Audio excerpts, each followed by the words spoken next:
Hunger is hunger. Poverty is poverty. So, a bad system is a bad system. Whatever does not give the appropriate opportunity or right to people with.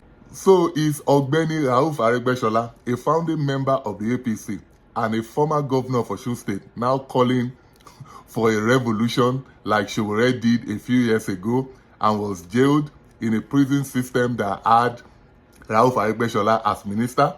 Watch this clip and let me know what you think. We have seen a worsening economic, even political, spiritual condition of Nigerians. You don't need to be a nuclear scientist to know that things are progressively getting bad. How?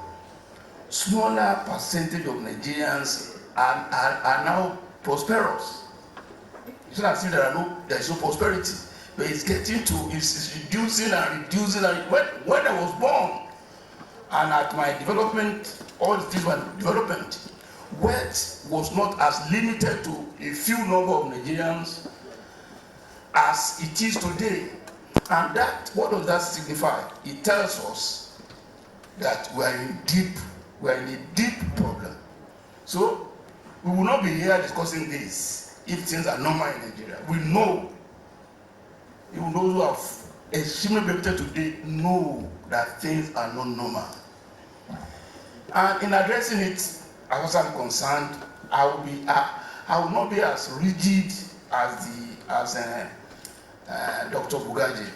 That look, for rhetorics, for political correctness, yes, you can say homegrown. The human beings are the same everywhere. Hunger is hunger. Poverty is poverty. So, a bad system is a bad system. Whatever does not give the appropriate opportunity or right to people will be resisted, no matter what to do to prevent it. He mentioned that he mentioned military rule, he mentioned political system. He failed to mention revolution. That look, if all of that things fail, there could be people can revolt. So if you are conscious of all of this and we know the consequences of things getting out of hand, it will interest us to see how best to govern ourselves to ensure that our people, and you said it in passing, that the primary responsibility of every government is the welfare and security of the people. When those two things can no longer be guaranteed, forget it. I've studied the issue of Nigeria, how we even came into existence as separate kingdoms, communities and whatever. If we don't want to relapse into actually what led us into being colonized in the first instance, because some people want to overlook that. That was a weakness that led to our colonialism. It was a weakness.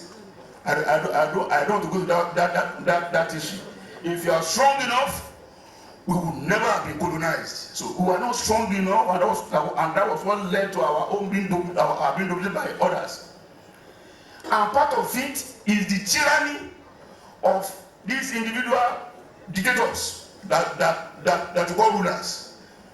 If you go on believing that a man, a person, no matter how beautiful, no matter how good, who have the capacity to go out 120 million people all alone without checks, we are joking.